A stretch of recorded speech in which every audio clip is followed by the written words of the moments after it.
फिर दिन हुआ पुरानी रात का, करे सो शुक्र हम खुदा की जात का, खुदा की जात का, नया फिर दिन हुआ। आज की आयत। जो मोहब्बत नहीं रखता वो खुदा को नहीं जानता, क्योंकि खुदा मोहब्बत है।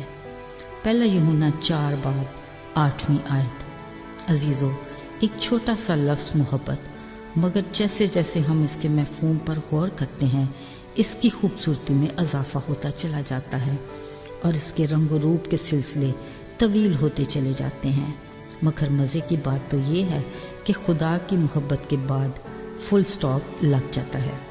आपको भी इसका अंदाज़ा होगा, जब हमारे बच्चे भी बोलना शुरू करते हैं तो उन्हें खुदा मोहब्बत है बोलना सिखाया जाता है। यानी खुदा की मोहब्बत का बीज जब से ही उनके दिलों में बो दिया जाता है। फिर जैसे वो बड़ा होता जाता है, वो इसी मोहब्बत को अपने घर वालों और दीगर अजीज़ों में तलाश करता है। आखिर बलूगत तक वो खुदा की मोहब्बत तक पहुँच ही जाता है। ये कोई तो हस्ती है जिसे मोहब्बत कहते हैं। याद रहे, मोहब्बत सिर्फ खुदा की सिफ़त ही नहीं, वो सरापा मोहब्बत है। उसने वीरान, सुनसान, अंधेरों में डूबी, पानियों से भरी ज़मीन को अपनी मोहब्बत की बदौलत खूबसूरती अता की। उसने मिट्टी के पुतले को अपनी सूरत और शबीह पर अपने हाथों से बनाकर अपना ज़िंदगी का दम फूंक कर अपनी मोहब्बत का इजहार किया।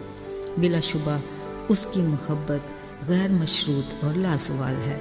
वो हमारे तसव्वुर और सोच से भी कहीं बढ़कर हमें प्यार करता है।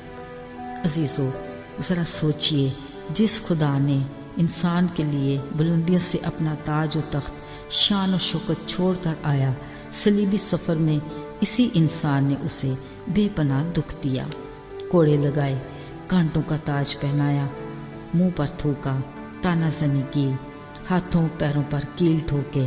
फिर भी उसने अपनी मोहब्बत में अपने बाप खुदा से उनके लिए माफ़ी की शफात की और कहा, आए बाप, इनको मुआफ़ कर, क्योंकि ये नहीं जानते कि क्या करते हैं।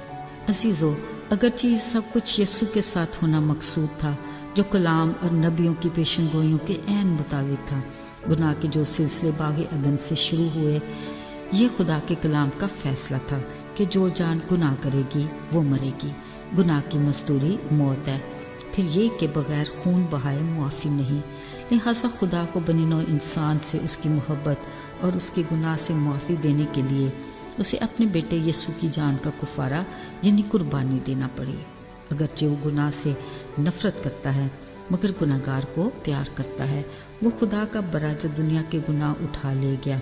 मगर अफसोस, हम में से बहुत कम लोग हैं जो उसकी हकीकी मोहब्बत को समझ पाते हैं, क्योंकि असल और खालिस मोहब्बत की परख खुदा के फजल ही से मुमकिन है।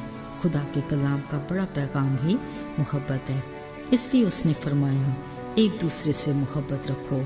अगर तुम ऐसा नहीं करते तो फिर तुम मुझे जानते ही नहीं। अजीज़ों, आज जब हम खुद को बतौर मसीही पेश करते हैं और अपने बारे में तसल्ली रखते हैं कि उसने हमें हमेशा की ज़िंदगी का वारिस बनाया, उसे आए हमारे आसमानी बाप कहकर उसकी बरकत हासिल करना अपना हक समझते हैं, याद रहे, अगर हम में मोहब्बत नहीं तो फिर कुछ भी नहीं। मोहब्बत मुआफ़ी और कुर्बानी का तकाज़ा करती है, जिसके बारे में यीशु मसीह ने अमली मुज़ाहिरा किया। वो हमारे बारे में भी अमली मसीही होने की आरज़ू करता है।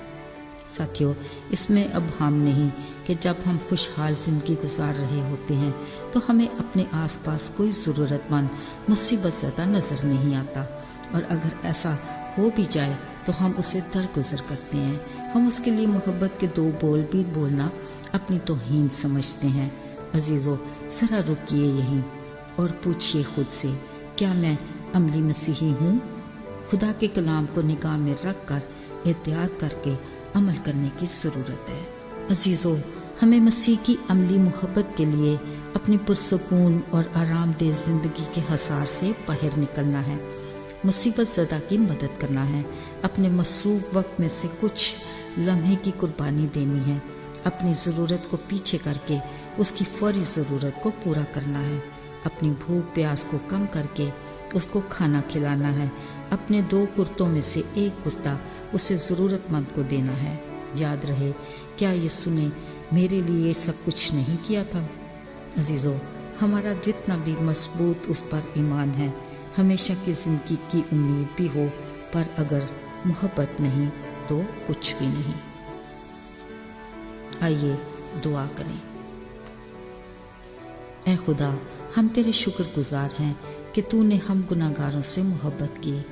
اس محبت میں اپنے اکلوتے بیٹے یسوع کو ہمارے لیے قربان کر دیا، پھر ہمارے گناہوں کو معاف کر کے ہمیں ہمیشہ کی زندگی کا وارث بنایا.